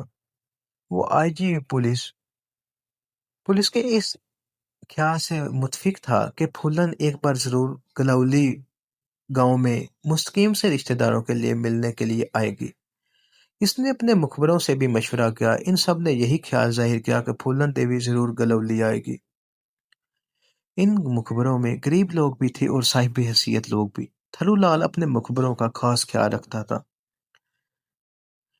اس نے کبھی اپنے کسی مخبر کو پریشان نہیں ہونے دیا تھا، جیسا کہ اکثر پولیس والے کرتے رہتے ہیں۔ اس نے مخبروں کے علاوہ پولیس کے آدمیوں کو دیہاتیوں کا لباس پہنا کر سڑکوں، رستوں اور بسوں کے اڈوں پر متعین کر دیا۔ وہ ان انتظامات پر بہت مطمئن تھا اور اسے یقین تھا کہ وہ پھولن دیوی کو ضرور قابو میں کر لے گا۔ پولیس کے علاوہ ایک اور شخص پھولن دیوی کا دشمن ہو گیا تھا، اس کا نام سبران سنگھ تھا۔ پہلے وہ پولیس کا مخبر تھا، لیکن کسی معمولی بات پر ایک پولیس افسر نے اس کی تصدیق کر دی تھی۔ اگرچہ اسے غصہ بہت آیا تاہم اس نے اپنے غصے کو ظاہر نہیں کیا، لیکن بعد میں موقع ملتے ہی رائفل چوری کر کے گھاٹیوں میں غائب ہو گیا۔ وہاں وہ کسی نہ کسی طرح ڈاکوؤں کے شہنشاہ ملکھا سنگھ کے گروہ میں شامل ہو گیا۔ ڈاکوؤں کا اصول ہے کہ کسی نئے آنے والے پر فوراً اعتماد نہیں کرتے۔ سبران سنگھ پر بھی شروع میں اعتبار نہیں کیا گیا۔ ملکھا سنگھ گہری نظروں سے اس کا جائزہ لیتا رہا۔ سبران سنگھ چونکہ پولیس مخبر کی حیثیت سے کام کرتا رہتا تھا، اس لیے اس نے پولیس کے بارے میں بہت سی مفید معلومات ملکھا سنگھ کو فراہم کی۔ پولیس کی تعداد کتنی ہے، اس کے پاس اسلحہ کس قسم کا ہے اور وہ کس انداز سے کارروائی کرتے ہیں، ان کے مخبر کون کون ہیں۔ ان معلومات کی بنا پر ملکھا سنگھ نے سبران سنگھ کو اپنے گروہ میں ایک قابل قدر اضافہ سمجھا اور اسے اپنے قابل اعتماد ساتھیوں میں شامل کر لیا۔ سانیہ بہی مائی کے بعد جب گھاٹیوں میں ہر طرف پولیس سرسرانے لگی تو ملکھا سنگھ کو پھولن دیوی پر سخت غصہ آیا۔ اس کے گروہ کے کچھ لوگوں نے اسے مشورہ دیا کہ پھولن دیوی کو ختم کر دینا چاہیے تاکہ گھاٹیوں سے پولیس واپس چلی جائے اور وہ لوگ سکھ کا سانس لیں، لیکن ملکھا سنگھ نے کہا نہیں، اس نے کبھی کسی عورت پر ہاتھ نہیں اٹھایا۔ ملکھا سنگھ ایک ذہین، دلیر اور موقع شناس آدمی تھا۔ وہ کم سے کم دشمن اور زیادہ سے زیادہ دوست بنانے کے اصول پر عمل کرتا تھا۔ مرتبہ ایک پولیس افیسر اس کے قابو میں آ گیا۔ سبران سنگھ نے اسے مشورہ دیا کہ اس کو ختم کر دینا چاہیے، بلکہ اس نے رائفل بھی تان لی کیونکہ وہ پولیس کی زیادتیوں کا مارا تھا۔ پولیس افیسر بھی خاصا ہمت والا آدمی تھا۔ اس نے کہا ملکھا سنگھ، میں پیٹ پر کھولی نہیں کھاؤں گا۔ اگر تم نے مجھے مارنے کا ارادہ کیا ہی ہے تو اپنے ہاتھ سے میرے سینے میں گولی مارنا تاکہ کوئی مجھے بزدل ہونے کا تانا نہ دے۔ ملکھا سنگھ نے سبران کو رائفل نیچے کرنے کا حکم دیا اور پولیس افیسر سے کہا میں بھی بزدل نہیں ہوں، نہٹے اور کمزور لوگوں پر ہاتھ اٹھانا میرا شیوا نہیں۔ پھر وہ خود اسے مین روڈ تک چھوڑنے گیا اور اپنی جیب سے اسے 100 روپے بھی دیے۔ سبران سنگھ نے جب دیکھا کہ ملکھا سنگھ پھولن کو ختم کرنے کے حق میں نہیں ہے تو اس نے فیصلہ کیا کہ وہ خود پھولن کو قتل کرے گا۔ اس کے بعد کم از کم پولیس کی بھاری جمعیت گھاٹیوں سے واپس چلی جائے گی۔ اسے معلوم تھا کہ اس کی اس حرکت کی وجہ سے ملکھا سنگھ بہت ناراض ہوگا، تاہم سزا کا خطرہ نہیں تھا کیونکہ پھولن نہ تو اس کی رشتہ دار تھی اور نہ ہی قریبی دوست۔ یہ فیصلہ کرنے کے بعد سوبران سنگھ نے پھولن کے بارے میں سنگن لینی شروع کر دی۔ چند ہفتوں کے بعد اسے پتہ چلا کہ پھولن گلولی جانے کا ارادہ رکھتی ہے۔ اس نے اس موقع سے فائدہ اٹھانے کا فیصلہ کیا اور ملکھا سنگھ سے اجازت لے کر گلولی کے لیے روانہ ہو گیا۔ عام طور پر ڈاکو جب دیہاتوں میں جاتے ہیں تو اسلحہ ساتھ نہیں رکھتے، لیکن سوبران سنگھ نے اپنی رائفل ساتھ رکھی اور عذر کیا کہ وہ اسے اپنی ذاتی حفاظت کے لیے لے جا رہا ہے، مگر در حقیقت وہ پھولن کو قتل کرنا چاہتا تھا۔ تیسرے روز خیریت سے گلولی پہنچ گیا۔ اس نے مستقیم کے گھر جا کر تعزیت کی اور باتوں باتوں میں پھولن کے بارے میں پوچھا۔ اسے بتایا گیا کہ پھولن وہاں نہیں آئی۔ جب اس نے چند روز وہاں قیام کرنے کا خیال ظاہر کیا تو اسے مشورہ دیا گیا کہ اگر وہ سرولی میں قیام کرے تو زیادہ بہتر ہوگا، کیونکہ گلولی میں پولیس چکر لگاتی رہتی ہے۔ وہ تھوڑی دیر مستقیم کے گھر میں ٹھہر کر ایک آدمی کے ہمراہ سرولی پہنچ گیا۔ وہ آدمی اسے سیدھا ماتا دین کے گھر لے گیا۔ جیسا کہ پہلے بتایا جا چکا ہے، پھولن نے اس گھر میں قیام کرنے کا فیصلہ کیا تھا۔ یہ مکان ذرا گاؤں سے ہٹ کر بنا ہوا تھا اور یہاں ڈاکوؤں کی رہائش کا خاص انتظام تھا۔ جب سوبران سنگھ ماتا دین کے گھر پہنچا تو وہ پھولن کے گروہ کے 2 ڈاکو وہاں موجود تھے۔ ایک کا نام للو تھا اور دوسرے کا نام شنکر۔ اگلے روز شنکر نے گاؤں میں جا کر حجامت کرائی اور واپس جانے کی تیاری کرنے لگا۔ باتوں باتوں میں سوبران سنگھ نے کہا، پھولن دیوی ابھی تک مستقیم کے گھر افسوس کرنے نہیں آئی۔ شنکر نے ہولے سے کہا، پھولن دیوی اور مان سنگھ کل آ رہے ہیں۔ وہ صرف ایک رات رہیں گی اور مستقیم کے گھر افسوس کرنے کے بعد واپس چلے جائیں گے۔ یہ سن کر سوبران سنگھ جی میں خوش ہوا۔ اس نے سوچا، قسمت مہربان معلوم ہوتی ہے۔ پھولن کو قتل کرنے کے بعد وہ حکومت سے انعام بھی وصول کر سکتا تھا، تاہم اس نے چلاکی سے شنکر کو کہا کہ پھولن دیوی کو احتیاط کرنی چاہیے، آج کل پولیس کا ہر سپاہی اس کی تلاش میں ہے۔ ہم نے تسلی کر لی ہے، شنکر نے کہا۔ پولیس نے اپنے جو آدمی گلولی میں چھوڑ رکھے ہیں وہ واپس چلے گئے ہیں۔ للو نے کہا، استاد یہ رائفل کیوں ساتھ لائے ہو؟ سوبران سنگھ رائفل پر ہاتھ پھیرتا ہوا بولا، یہ دشمنوں کے لیے ہے، وردی والوں کے لیے۔ البتہ جو للو اس وقت پولیس کی وردی میں تھا بولا، بھائی ذرا خیال رکھنا، میں بھی اس وقت وردی میں ہوں۔ سوبران سنگھ نے کہکا لگا کر کہا، فکر نہ کر، تیری وردی کو میں خوب پہچانتا ہوں۔ تاہم اس نے چلاکی سے کہا، اگر پھولن دیوی یہاں ہوتی تو میں سب کے پیٹ گولیوں سے بھر دیتا۔ شنکر اندر جا کر سوبران سنگھ کے لیے دال چپاتیاں لے آیا اور للو سے بولا، ارے للو، جلدی سے نکل جا، زیادہ دیر یہاں ٹھہرنا ٹھیک نہیں، ذرا دم تو لینے دے۔ للو چارپائی پر پیر پھیلاتا ہوا بولا، گھر کے آرام کا مزہ بھی لینے دے، یہ نہیں کہتا کہ ایک رات اور ٹھہر جا، کوئی قیامت تو نہیں آ جائے گی۔ اس روز مارچ کی 30 تاریخ تھی۔ اسی روز سب انسپیکٹر تھرو لال کو خبر ملی کہ پھولن دیوی گلولی یا سرولی میں موجود ہے، اور ان کی یہ خبر غلط نہیں تھی۔ پھولن دیوی، مان سنگھ اور ان کے گروہ کے چند افراد گلولی میں موجود تھے۔ پھولن دیوی نے جو پروگرام شروع میں بنایا تھا اس میں تھوڑی سی تبدیلی کر لی تھی۔ اس نے فیصلہ کر لیا تھا کہ وہ پہلے گلولی جائے گی، پھر سرولی جا کر ایک رات آرام کرے گی۔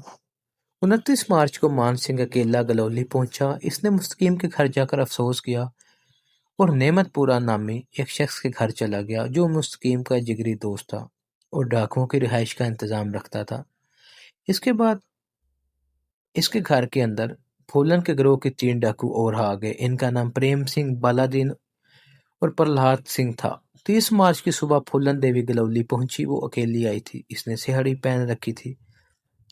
وہ دیہاتی عورت لگتی تھی۔ وہ سیدھی مستقیم کے گھر گئی، کچھ دیر وہاں رکی، پھر ایک عورت کی رہنمائی میں نعمت گراؤ کے گھر پہنچ گئی۔ مان سنگھ اور دیگر ڈاکو ناشتے پر اسی کا انتظار کر رہے تھے۔ انہوں نے مل کر ناشتہ کیا۔ اسی دوران پھولن انہیں ہدایت دیتے رہے۔ ناشتے کے بعد پھولن دیوی اور مان سنگھ ایک اور دوست کے گھر چلے گئے جس کا نام ہری رام تھا۔ مان سنگھ نے پھولن کو بتایا، کل سوبران سنگھ یہاں آیا تھا۔ پھولن بھویں سے کرتے ہوئے بولی، یہ وہی سوبران سنگھ تو نہیں جو ملکھا سنگھ کے گروہ کا آدمی ہے؟ مان سنگھ نے اسبات میں سر ہلایا، وہی ہے۔ مستقیم کے گھر والوں نے بتایا ہے کہ وہ تیرے بارے میں پوچھ رہا تھا کیوں، میرے سے اس کو کیا کام ہے؟ یہ تو مجھے نہیں پتا، مان سنگھ نے جواب دیا، پر بتانے والوں نے بتایا ہے کہ وہ رائفل لے کر آیا ہے اور سرائیلی میں ماتا دین کے گھر میں ٹھہرا ہوا ہے۔ پھولن نے پوچھا، بھروسے والا آدمی ہے؟ مان سنگھ تامل کرتا ہوا بولا، ہے تو بھروسے والا، پر یہ پولیس کا مخبر رہ چکا ہے۔ ملکھا سنگھ اس پر بہت بھروسہ کرتا ہے۔ رائفل کیوں ساتھ لایا ہے؟ یہی تو بات مجھے بھی کھٹک رہی ہے، مان سنگھ نے کہا۔ کوئی ڈاکو دیہاتوں میں رائفل لے کر نہیں پھرتا۔ پھولن چند لمحے سوچتی رہی، پھر بولی، ہم سرولی نہیں جائیں گے، رات یہیں گزاریں گے اور کل صبح واپس چلے جائیں گے۔ اسی اثنا میں سب انسپکٹر تھرو لال پوری طرح سرگرم عمل تھا۔ اس سے یہ اطلاع ملی تھی کہ پھولن دیوی گلولی میں مستقیم کے گھر سے ہو کر سرولی چلی گئی ہے۔ یہ خبر ملتے ہی وہ فوراً حرکت میں آ گیا۔ اس نے فیصلہ کر لیا تھا کہ اس دفعہ وہ کوئی غلطی نہیں کرے گا۔ یہاں ہم یہ بھی بتا دیں کہ پولیس نے پھولن کے گروہ کا خفیہ نام IR40 رکھا ہوا تھا، یعنی انٹر ایج 40۔ سب انسپکٹر دھرو لال نے فی الفور 15 جوانوں کو تیار کیا۔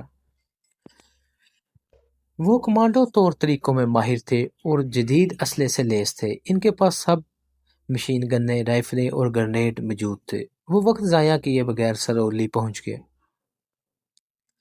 مخبروں کے ذریعے انہیں خبر ملی کہ ماتا دن کے گھر میں چند مسلح ڈاکو موجود ہیں۔ انہوں نے بڑی تیزی کے ساتھ ماتا دن کے گھر کو گھیرے میں لے لیا۔ تھرو لال نے انہیں خبردار کر رکھا تھا وہ ہرگز کوئی خطرہ مول نہ لے اور موقع دیکھتے ہی فائر کھول دے۔ یہ وہ وقت تھا جب سوبران سنگھ دال چپاتی کھا رہا تھا اور شنکر للو کو روانہ ہونے کے لیے کہہ رہا تھا۔ تب ہی دفتن کسی نے ٹھوکر مار کر دروازہ کھولا اور کمرے میں بارش کے قطروں کی طرح گولیاں برسنے لگی۔ سوبران سنگھ نے اس وقت نوالا منہ میں ہی ڈالا تھا، لیکن اسے نوالا چھپانے کی مہلت بھی نہیں ملی۔ وہ دال جماعتیوں کے اوپر ہی ڈھیر ہو گیا۔ دروازہ کھلنے کے ساتھ ہی شنکر سمجھ گیا کہ باہر پولیس ہے۔ اس نے تیزی سے قریب رکھی ہوئی ہندوستانی ساختہ رائفل کی طرف ہاتھ بڑھایا، لیکن اس کا ہاتھ رائفل تک نہ پہنچ سکا۔ ایک گولی اس کے دل میں سوراخ کرتی ہوئی گزر گئی۔ جہاں تک للو کا تعلق تھا، وہ صورتحال سے آگاہ ہونے سے قبل ہی موت کے آغوش میں جا چکا تھا۔ اس کارروائی سے فارغ ہو کر تھرو لال نے نہ صرف ماتا دین کے گھر کو اوپر تلے کر ڈالا بلکہ آس پاس کے گھروں کی تلاشی بھی لی، لیکن پھولن دیوی نہیں ملی۔ اس نے تمام مکینوں کو باہر نکالا اور ایک ایک گھر میں جا کر پوچھا۔ سب کا جواب ایک ہی تھا، انہوں نے پھولن دیوی کو وہاں آتے نہیں دیکھا۔ چونکہ پھولن دیوی کی گلولی میں آمر کی خبر انتہائی یقینی ذرائع سے ملی تھی، اس لیے سب انسپکٹر اس موقع کو ضائع نہیں کرنا چاہتا تھا۔ اس کے دل میں پھولن کے لیے ذاتی رنجش بھی تھی، کیونکہ وہ ایک مرتبہ اس کے مقابلے میں ناکامی کا منہ دیکھ چکا تھا، بلکہ چوڑیوں کا تانا بھی سن چکا تھا۔ وہ اسے بتانا چاہتا تھا کہ چوڑیاں کن کے ہاتھوں میں پہنی جاتی ہیں، لہٰذا اس نے فوراً ریڈیو پر ضلع جلاؤ کے SP مسٹر اوما شنکر کو فون گھمایا۔ سر، میں سب انسپکٹر دھلو لال بول رہا ہوں۔ IR40 کے بارے میں کیا خبر ہے؟ SP نے پوچھا۔ سر، ہمیں خبر ملی ہے کہ IR40 کی رنگ لیڈر اس وقت گلولی میں موجود ہے۔ ابھی IR40 کے 3 ممبروں کو سخت مقابلے کے بعد ٹھکانے لگا دیا گیا ہے۔ یہ مقابلہ سرولی کے ایک گھر میں پیش آیا۔ اس واقعے کو کتنی دیر ہوئی ہے؟ تقریباً 15 منٹ، تھرو لال نے جواب دیا۔ اس کی اطلاع ابھی گلولی نہیں پہنچی۔ میں پورے وثوق سے جانتا ہوں کہ IR40 کے رنگ لیڈر اس وقت گلولی میں موجود ہے۔ آدمیوں نے تمام راستوں کی ناکہ بندی کر رکھی ہے۔ اگر گلولی کو گھیرے میں لے کر گھر گھر کی تلاشی ہو تو کامیابی یقینی ہے۔ میں نے سرولی کے سارے گھروں کو چھان مارا ہے، یہاں تک میں پھولن نہیں ملی۔ SP باجپائی یہ خبر سن کر خوش ہوا اور اس نے کہا، دھرو لال، اچھی طرح سوچ لو، اگر ناکامی ہوئی تو بہت برا ہوگا۔ جناب، اس دفعہ ناکامی کا کوئی امکان نہیں ہے۔ ہماری معلومات کا ذریعہ معتبر اور یقینی ہے۔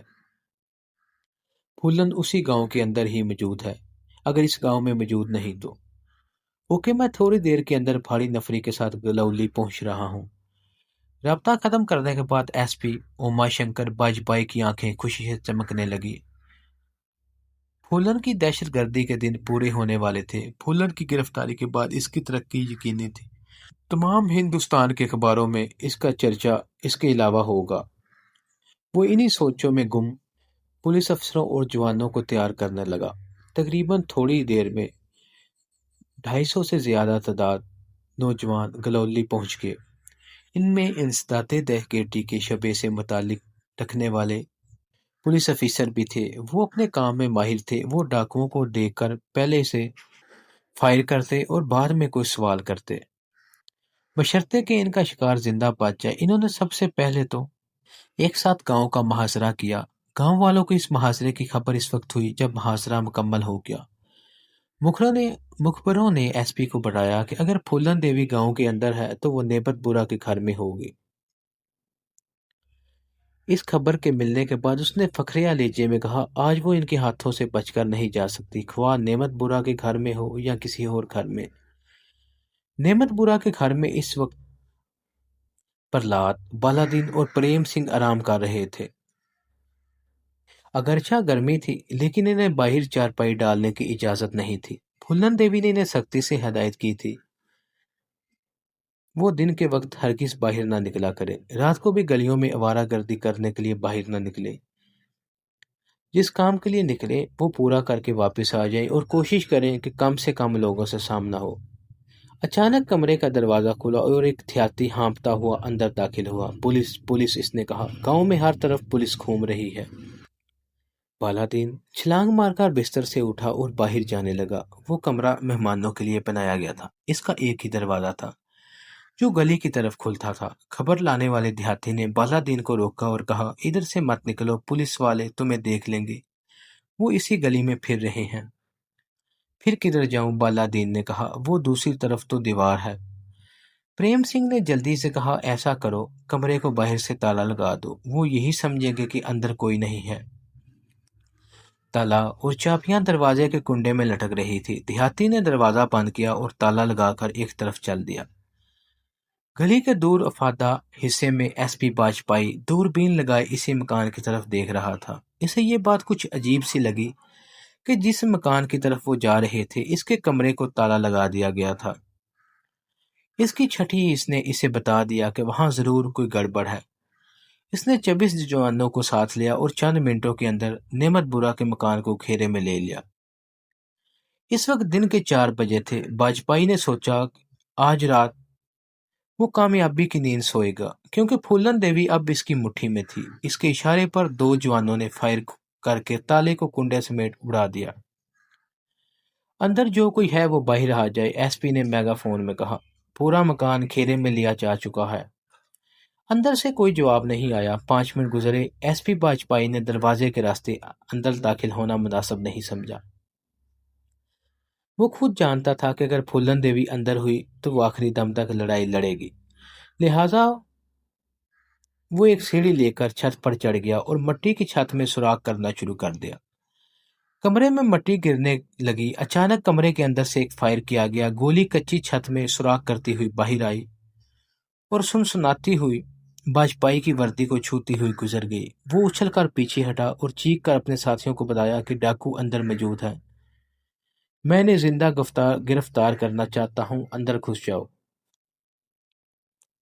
یہ انتہائی غیر ذمہ دارانہ حکم تھا۔ جب یہ فیصلہ ہو چکا تھا کہ ڈاکو اندر موجود ہیں اور وہ مسلح بھی ہیں تو اس قسم کا حکم اپنے آدمیوں کو موت کے منہ میں دھکیلنے کے مترادف تھا۔ یہ حکم سن کر پولیس کے چند افسر ہمت کر کے اندر گھسے۔ کمرے میں موجود تینوں ڈاکوؤں نے بیک وقت فائر کھول دیے۔ پولیس کے 4 آدمی چیختے ہوئے زمین پر گر پڑے۔ ان میں sub inspector Ramayan Singh, sub inspector Surendra Pal Singh, sub inspector Ram Bharosi اور کانسٹیبل رنجیت سنگھ شامل تھے۔ دوسرے پولیس افسروں نے اندر گھسنے کی کوشش چھوڑ دی اور باہر سے ہی فائرنگ شروع کر دی۔ پرلاد اور پریم سنگھ موقع پر ہی ڈھیر ہو گئے۔ بالادین نے اپنی رائفل باہر پھینک دی اور جان بخشی کے لیے شور مچانے لگا۔ فائرنگ روک دو، ایس پی نے حکم دیا۔ پھر اس نے بالادین کو حکم دیا کہ وہ دونوں ہاتھ اوپر کر کے باہر آ جائے۔ بالادین آنکھیں چپکاتا ہوا باہر آ گیا۔ ایس پی نے تو حکمانہ لہجے میں پوچھا، اندر اور کون ہے؟ صرف 2 لاشیں ہیں۔ صرف 2 لاشیں ہیں، بالادین نے جواب دیا، اور کوئی نہیں ہے۔ پھولن دیوی کہاں ہے؟ پتہ نہیں۔ ایس پی نے اپنے آدمیوں کو مکان کی تلاشی لینے کے لیے کہا۔ چند سپاہی پرلاد اور پریم سنگھ کی لاش کو گھسیٹ کر باہر لے آئے۔ مکان کی تلاشی لینے والے افسر حسرت سے سر ہلانے لگے۔ باجپائی غصے سے گالیاں دینے لگا۔ وہاں نہ پھولن دیوی تھی اور نہ ہی مان سنگھ۔ وہ بالا دین کو مکان کے پچھلے صحن میں لے گیا، جہاں سامنے کے حصے میں فائرنگ کی آواز سن کر ایک ہجوم اکٹھا ہو گیا تھا۔ اس نے بالا دین کا گریبان پکڑ کر جھٹکا دیا۔ پھولن دیوی کہاں ہے؟ مجھے نہیں پتا۔ ایس پی نے غصے سے کہا، میں نے تمہیں صرف اس لیے زندہ رکھا ہے کہ میں پھولن دیوی کے بارے میں جاننا چاہتا ہوں۔ اگر تم صحیح جواب نہیں دو گے تو تمہاری لاش بھی ان کتوں کے بیچ میں ملے گی۔ وہ آج صبح یہاں آئی تھی اور مستقیم کے گھر افسوس کر کے واپس چلی گئی تھی۔ وہ کس گھر میں ٹھہری تھی؟ معلوم نہیں۔ باجپائی نے گہرا سانس لیا اور بولا، ہاتھ نیچے کر لو۔ اس نے بالا دین سے کہا، ہمارے خیال میں وہ کہاں گئی ہوگی؟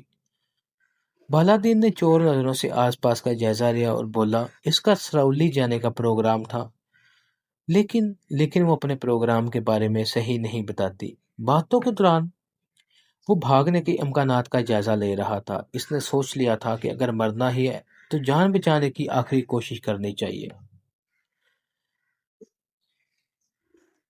گلے کا دروازہ کھلا۔ ایس پی کے پیچھے جو سپاہی کھڑے تھے وہ زیادہ چکنے دکھائی نہیں دیتے تھے۔ بالا دین نے اندازہ لگایا کہ 1 سیکنڈ کے اندر گلی میں پہنچا جا سکتا ہے۔ کیا مان سنگھ بھی پھولن کے ساتھ تھا؟ ایس پی نے پوچھا۔ میں نے مان سنگھ کو نہیں دیکھا، بالا دین نے جواب دیا اور فل فول دروازے کی طرف بھاگا۔ ایس پی نے چیخ کر سپاہی کو فائر کا حکم دیا۔ سپاہی نے فوراً لائٹ مشین گن سے برسٹ فائر کیا، لیکن اس وقت تک بالا دین دروازے سے نکل کر غائب ہو چکا تھا۔ ایس پی نے فوراً سپاہیوں کو اس کے پیچھے بھیجا۔ انہوں نے آس پاس کے تمام مکان دیکھ ڈالے، لیکن بالا دین کسی مچھر کی طرح نظروں سے اوجھل ہو چکا تھا۔ ایس پی باجپائی کو پتا تھا کہ بالا دین گاؤں سے باہر نہیں جا سکتا کیونکہ چاروں طرف پولیس کا پہرا تھا، تو اس نے افسروں کو بلا کر کہا وہ گاڑوں کے ایک ایک گھر کو کھنگال ڈالے، خواہ اس میں ساری رات ہی کیوں نہ لگ جائے۔ 4 افسروں کے زخمی ہونے اور مجرم کے ہاتھوں سے نکل جانے کی وجہ سے وہ خاصا غصے میں تھا۔ اس نے پورے گاؤں میں اعلان کروا دیا کہ گھر کے تمام باشندے گھروں سے باہر آ جائیں اور جب تک تلاشی مکمل نہ ہو کوئی باہر نہ جائے۔ جس وقت پولیس کے نوجوان گاؤں کا محاصرے میں لے رہے تھے، اس وقت 2 لڑکے جو پھولن دیوی کے لیے مخبری کرتے تھے دوڑتے ہوئے ہری رام کے گھر پہنچے اور اسے بتایا کہ پولیس نے چاروں طرف سے گاؤں کو گھیرے میں لے لیا ہے۔ ہری رام دوڑ کر اندر گیا تاکہ پھولن دیوی کو اس امر کی اطلاع دے دے۔ اس وقت وہ سو رہی تھی۔ ہری رام کی آواز سن کر وہ اٹھ بیٹھی اور اس کا چہرہ دیکھتے ہی سمجھ گئی کہ کچھ گڑبڑ ہے۔ پھولن دیوی، پولیس نے گاؤں کو گھیرے میں لے لیا ہے، ہری رام نے کہا۔ معلوم ہوتا ہے کہ انہیں تمہارے بارے میں پتہ چل گیا ہے۔ پھولن اطمینان سے اٹھی، پہلے اپنی رائفل چیک کی، پھر مان سنگھ کو جگایا اور کہا، مان سنگھ، پولیس کو ہمارا پتہ چل گیا ہے، انہوں نے گاؤں کو گھیرے میں لے لیا ہے۔ مان سنگھ کی ساری نیند غائب ہو گئی۔ وہ اٹھتے ہی اپنی رائفل کی طرف دوڑا۔ کیا ارادہ ہے؟ اس نے کہا۔ نکل چلیں یا مقابلہ کریں؟ گلالی سے نکلنے کی کوئی صورت نہیں، ہری رام نے کہا۔ لڑکوں نے بتایا ہے کہ پولیس والوں کی تعداد بہت زیادہ ہے، ان کی نظروں سے بچ کر نکلنا ناممکن ہے۔ پھولن دیوی اس وقت بھی ساڑی میں ملبوس تھی۔ اس نے گولیوں کی پٹی کندھے پر ڈالی، رائفل بغل میں دبائی اور بولی، ہم مقابلہ کریں گے۔ کوئی کتا زندہ پھولن دیوی پر ہاتھ نہیں ڈال سکتا، مان سنگھ نے کہا۔ تم تیار ہو؟ مان سنگھ مسکرانے کی کوشش کرتا ہوا بولا، میں تیار ہوں۔ ہری رام نے کہا، پھولن دیوی اس وقت مقابلہ کرنا مناسب نہیں ہوگا۔ 2 آدمی 200 پولیس والوں کا مقابلہ نہیں کر سکتے۔ ہری رام، یہ زندگی اور موت کا کھیل ہے۔ پھولن دیوی نے کہا، ہم ہتھیار نہیں ڈال سکتے۔ اگر پولیس والوں نے مجھے زندہ گرفتار کر لیا تو میں موت کو ترس جاؤں گی۔ تم ان درندوں کو نہیں جانتے، میں جانتی ہوں، مجھے ان کا تجربہ ہو چکا ہے۔ ہری رام نے کہا، میرے پاس ایک جگہ ہے جہاں تم دونوں چھپ سکتے ہو۔ ایسا نہ ہو کہ ہم چوہوں کی طرح پنجرے میں بند ہو جائیں، پھولن نے کہا، اور مقابلہ بھی نہ کر سکیں۔ تم میرے ساتھ چلو اور خود دیکھ لو کہ وہ کیسی جگہ ہے، ہری رام نے کہا۔ پھر وہ انہیں بگلے دروازے سے نکال کر کچھ فاصلے پر واقع ایک کھنڈر نما گودام میں لے گیا۔ وہاں خالی بوریاں، ڈبے، ٹوٹا پھوٹا لکڑی کا सामान और रस्सी के ढेर पड़े हुए थे। हरी राम ने जल्दी जल्दी इस कचरे के दरमियान जगह बनाई और दोनों को वहां लटाकर ऊपर खाली बोरियां और गत्ते के डब्बे वगैरह डाल दिए, ताकि सांस लेने में मसला न पेश आए। ये काम मुकम्मल करने के बाद वो वापस अपने घर आ गया। 15-20 मिनट बाद फूलन देवी और मान सिंह ने फायरिंग की आवाजें सुनी। फूलन ने कहा, ये आवाजें नेमत बुरा के घर की तरफ से आ रही हैं। यूं लगता है कुत्तों ने घर को घेरा ले लिया है। मान सिंह ने आवाजों पर कान लगाते हुए कहा, शायद वो मुकाबला कर रहे हैं। फूलन चुप हो गई। वो खूब जानती थी कि सैकड़ों पुलिस वालों के साथ मुकाबले का क्या अंजाम हो सकता है। चंद लम्हों बाद जब गोलियां चलना बंद हो गई तो वो समझ गए या तो इसके साथी मर चुके हैं या गिरफ्तार हो गए हैं। कुछ देर बाद गांव वालों के चीखने और शोर मचाने की आवाजें सुनाई देने लगी। बच्चे रो रहे थे, औरतें चीख रही थी, मर्द ऊंची आवाजों में बातें कर रहे थे। ये आवाजें इस वक्त बुलंद होना शुरू हो गई थी जब वाजपेयी के हुक्म पर पुलिस ने बस्ती वालों को इनके घरों से निकालना शुरू कर दिया था। एसपी वाजपेयी ने सिपाहियों को हुक्म दिया कि किसी के एहतजाज की परवाह न करें, और कुछ जगहों पर सिपाही औरतों और बच्चों को घसीट कर बाहर ला रहे थे और एहतजाज करने वाले मर्दों को मारा पीटा जा रहा था। पुलिस ने कानून खुद हाथ में ले लिया था। वाजपेयी को यकीन था फूलन बस्ती के अंदर ही कहीं छुपी हुई है। इसे यह भी मालूम था कि इसके बेशतर लोग डाकुओं को पनाह दे देते हैं और इनकी पुष्टपनाही करते हैं, इसलिए वो नरमी करने पर बिल्कुल तैयार नहीं थे। वक्त रफ्ता रफ्ता गुजर रहा था। डब्बों और बोरियों के नीचे लेटी हुई फूलन देख रही थी कि साए लंबे होते जा रहे थे। वो सोच रही थी कि अगर रात होने तक पुलिस ने इस गोदाम का रुख ना किया तो इनके बचने के अमकानात बढ़ जाएंगे। सूरज गरूब होने के बाद पुलिस का एक दस्ता दंदनाता हुआ हरी राम के घर में घुसा और मकीनों को बाहर निकलने का हुक्म दिया। जैसे जैसे वक्त गुजर रहा था, इनके रवैये में तल्खी आती जा रही थी। इन्होंने मकान खाली करवाने शुरू कर दिए और साथ बच्चों को पकड़ पकड़ कर गली में धकेलना शुरू कर दिया। ये देखकर घर की औरतें चीखने लगी। हरिराम का दिल किसी हथौड़े की मानद पसलियों से टकरा रहा था। वो नॉर्मल नजर आने की पूरी कोशिश कर रहा था। एक सब इंस्पेक्टर इसके पास आया और कहा कि अगर इसने कोई बात छुपाई है तो इसे जेल में बंद कर दिया जाएगा। दरअसल कुछ देहातियों ने पुलिस को इशारा दिया था कि हरिराम के घर में डाकू क्याम करते रहते हैं। किसी ने फूलन या मान सिंह का नाम नहीं लिया था। इन्हें मालूम था कि डाकुओं की मुखबिरी करने वालों का अंजाम बहुत बुरा होता है। सब इंस्पेक्टर ने हरिराम को गालियां और धमकियां दी और फूलन के बारे में पूछा। सिपाही औरतों और बच्चों को धमकाने लगे। हरिराम घबराया, कहीं कोई बच्चा डरकर फूलन या मान सिंह का नाम ना बता दे। इसने हाथ जोड़ते हुए कहा, महाराज, मैं गरीब आदमी हूँ, डाकुओं से मेरा क्या लेना देना। मैंने तो फूलन देवी को कभी देखा भी नहीं, एक सिपाही ने कहा। बेवकूफ, फूलन देवी का पता बताने वाले को सरकार ने 10,000 रुपए का इनाम देने का हुक्म दिया है।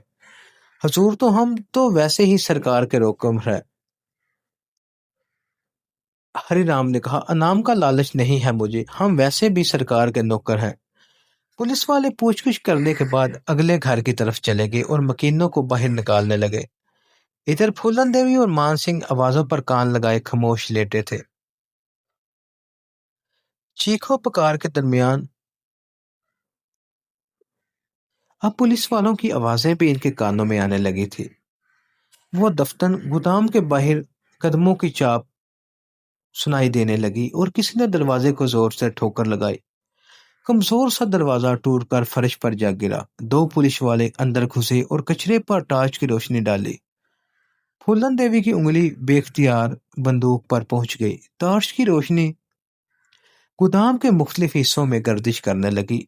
एक सिपाही ने जमीन पर थूका और जमीन पर पड़े हुए कचरे को ठोकर मारी। फूलन का जिस्म बुरी तरह तन गया था। इसे गोदाम में चलने वाले सिपाहियों के बूट साफ नजर आ रहे थे। एक दफा टार्च की रोशनी ऐन इसकी आंखों पर पड़ी।